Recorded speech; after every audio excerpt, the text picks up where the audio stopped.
Apoio Senhor Braga Barbearia, a barbearia do Caruaru Shopping. Bom dia, Mário Flávio, seja bem-vindo aqui ao Cafezinho. Hoje muitas pesquisas, né, a nível nacional, né, Mário, nas capitais. Mário Flávio. Isso mesmo, Laís. Olha, começamos amanhã com 3 pesquisas divulgadas aí, né, para prefeitos de capitais importantes. Vamos começar com a nossa capital, com Recife, né, mostrando que o prefeito do Recife, João Campos, se candidato à reeleição, segue, né, com ampla vantagem aí sobre os adversários, de acordo com essa pesquisa que foi divulgada hoje da Quest, né, que é uma espécie de modalidade parecida com a Datafolha, né? Inclusive as duas são praticamente Mesmo encomendadas instituto, à Globo. Né? O João Campos apareceu com 77% das intenções de voto. Né? Em seguida vem Gilson Machado do PL com 8%, ou seja, o quadro pouco se alterou. A decepção aqui é Daniel Coelho, né, com apenas 4%. Então mostra que o candidato lá, o ex-deputado federal, que é o candidato apoiado pela governadora Raquel, que segue com muitas dificuldades na capital. Dani Portela tem 2% e Técio Tales, do Novo, tem 1%. Então é uma vantagem muito grande. Lembrando que a Quest ouviu 900 eleitores na capital pernambucana entre os dias 15 e 17 de setembro. A margem de erro da pesquisa é 3 pontos percentuais para mais ou para menos, e o registro eleitoral é PE 09154/2024. Também, Laís, foi divulgada uma pesquisa para São Paulo, tá? E é a primeira pesquisa depois da famosa cadeirada aí, né, que o nosso Pablo Marçal levou lá em São Paulo, tá? E essa pesquisa, ela traz uma redução quase dentro da margem de erro, né, do Pablo Marçal. Na última pesquisa Quest, ele tinha 24 pontos, estava à frente do quadro eleitoral, mas nessa o Pablo Marçal acabou caindo para 20%. Então o atual prefeito Ricardo Nunes, ele tem 24%, Guilherme Boulos, ele tem 23%, e o Pablo Marçal tem 20%, tá? Então segue o empate triplo entre os três, mas Pablo Marçal oscilou dentro da margem de erro para baixo.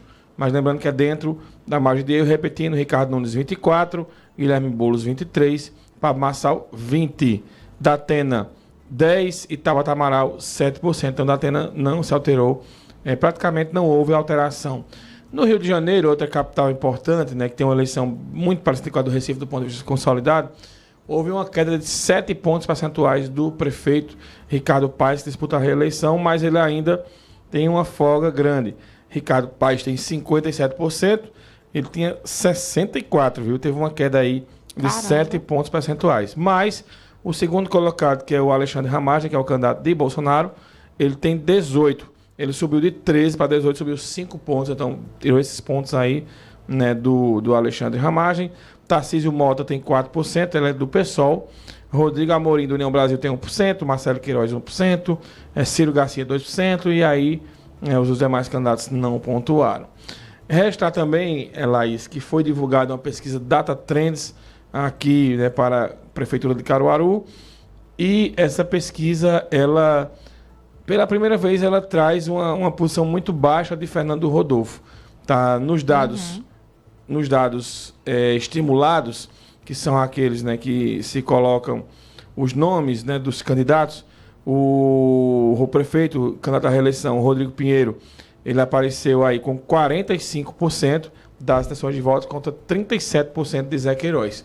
Né? Então, uma pesquisa que Rodrigo Pinheiro descola um pouco, né? Lembrando que na última pesquisa da Data Trends, os dois tinham 39% e empatados. Né? Nessa, teve uma mudança significativa. Muita gente está questionando essa mudança, né? Porque não aconteceu nada novo, assim, digamos, né? no fato. Né? Então, Fernando Rodolfo apareceu nessa pesquisa com 3%, é um número muito baixo, né? Já que Fernando Rodolfo vinha tendo 7%, 8%, chegou até 9% numa pesquisa. Então, muita gente questionando essa pesquisa, né, sobre o ponto de vista que não houve nada significativo. Mas o fato é que Daqui a pouco eu vou comentar mais, com mais explicações sobre esse centro de uma cidade, né, que é a terceira pesquisa que o prefeito Rodrigo ele aparece ultrapassando um teto que parece que ele não conseguiu ultrapassar, que é o teto de 40%. Todas as pesquisas que vinham sendo divulgadas, o Rodrigo ficava ali 37, 38, 39, mas essa é a terceira pesquisa seguida que ele ultrapassa essa questão dos 40%. Primeiro foi o Datafolha, quando ele teve 42%, contra 38% Zé Queiroz, praticamente empatados na margem de erro.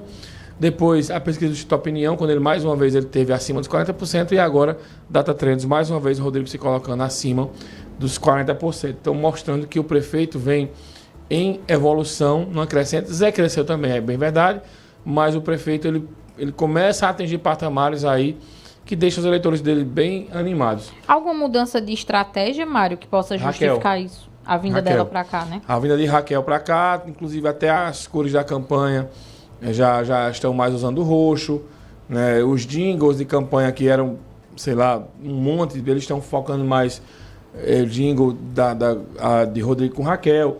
O próprio guia eleitoral de rádio, hoje eu estava escutando agora pela manhã, já trouxe mais a presença de Raquel. Então o fator Raquel ele começa a ser decisivo na eleição aqui de Caruaru. Eu tinha comentado aqui, né, que isso aconteceu em 2004, quando Antônio já disputou a reeleição, que ele começa atrás nas pesquisas. Né? Jabas Vasconcelos teve uma overdose, Jabas aqui ele acabou ganhando. Em 2012, Zé Queiroz começa atrás nas pesquisas e Eduardo Campos veio várias vezes aqui a Caruaru e Zé Queiroz acabou virando contra Miriam Lacerda. A diferença é que nessa eleição desse ano, Rodrigo Pires sempre esteve na frente, né? E como Raquel começa a ter uma agenda constante na cidade, ela vem toda semana aqui, eu não sei se ela vem ainda essa semana porque não foi confirmado, mas essas vindas dela acabam, na minha opinião, influenciando diretamente para que o prefeito ultrapasse a marca dos 40%. Isso não quer dizer que ele vai vencer a eleição no primeiro turno. Para mim, essa eleição hoje, ainda faltando aí 18 dias para a eleição, 19 dias mais ou menos, é uma eleição de segundo turno. E também foi divulgada ontem uma pesquisa do Instituto Indagator, na verdade, hoje de madrugada, outra pesquisa do Instituto Indagator, mas dessa vez, né, para a Prefeitura de Santa Cruz do Capibaribe. Vamos trazer aqui a modalidade espontânea. Eu te mandei aí, Vinícius, a sua modalidade espontânea, que tem uma coisa curiosíssima nessa modalidade espontânea, que é a presença do Fábio Aragão. Veja, a modalidade espontânea é aquela que não é colocado questionário. Então veja como as pessoas são desligadas do ponto de vista de questão política, o que a gente vem falando aqui. Ainda não sabem, várias vezes. Quase 10% de que ele não vai concorrer, isso. Né? Na espontânea é aquela, quando o pesquisador pergunta, e você vai votar em quem para prefeito? Aí a pessoa dá o nome da primeira pessoa que vem à mente. Então é Elinho Aragão, que é o candidato apoiado Fábio Aragão, é o vice-prefeito. Ele apareceu com 62%. A Alessandra Vieira, do PL, ela apareceu com 9,8%. E o Fábio Aragão, mesmo desistindo de ser candidato, ele apareceu colado com a Alessandra Vieira ali com 9,3% dos votos, das intenções de votos, né, na espontânea. Então, mostrando que a influência do Fábio Aragão é muito grande. Robson Ferreira, do PP, ele apareceu com 3,3%.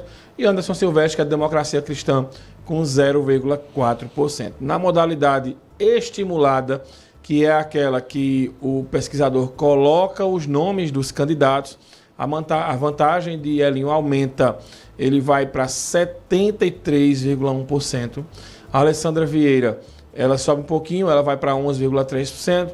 O Robson Ferreira se mantém ali no percentual de 3,8%. E o Anderson Silvestre, 0,4%. Não souberam, não responderam 7,3%. Brancos e nulos, 4%. Essa pesquisa foi registrada no TSE Pernambuco, 01284/84. Então, mostrando, Laís, que a vantagem do Elinho Aragão, após o começo do guia partidário das sessões, ela segue muito grande.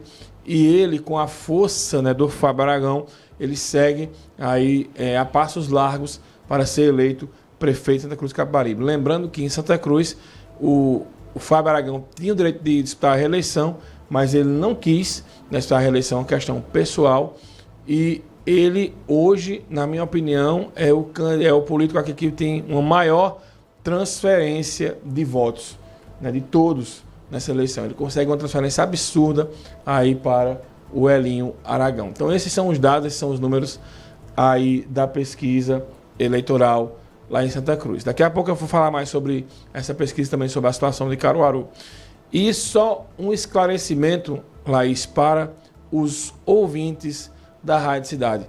Não vai ter nenhum debate com candidatos à Prefeitura de São Caetano, tá? Houve uma especulação que poderia acontecer um debate, mas a Rádio Cidade não convidou os dois candidatos para participar de nenhum debate. Não houve isso, tá? Não houve esse convite.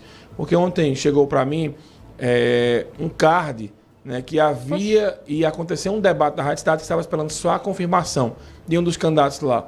Isso não aconteceu, a gente apenas conversou com os candidatos aqui, mas a própria emissora decidiu não fazer mais debates até o segundo turno, né? Existia a possibilidade de um debate com os candidatos de Bezerros, tá? Mas essa questão não andou. Então, não tem debate com os candidatos à Prefeitura de São Caetano, do jeito que estão publicando, né? Isso não procede. Eu acho isso ruim porque coloca o nome da rádio, inclusive eu sei que a Rádio Cidade tem uma importância hoje na questão dos debates, porque a gente realiza debates com cidades importantes aqui da região, mas em nenhum momento foi falado, foi gravado chamada, foi discutido. Aqui que teve nem reunião mesmo. Não teve reunião, não chamamos as candidaturas para debate.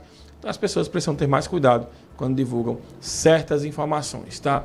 Porque eu conversei sim com um candidato, né, com o McCoy, disse que estava pensando em realizar o debate, mas como a gente vem num processo de muito trabalho, um debate ele dá muito trabalho, não só de reunião, mas de logística, também de equipe, a gente decidiu não ter mais convites para ninguém para fazer debate, a não ser o próximo debate que está marcado, se tiver segundo turno em Caruaru, dia 11 de outubro, na primeira sexta-feira após a eleição. Esse sim está marcado, mas não tem mais debates marcados aqui para o primeiro turno em nenhuma cidade aqui da nossa região. Tá esclarecido. Tá dado o recado, Mário Flávio.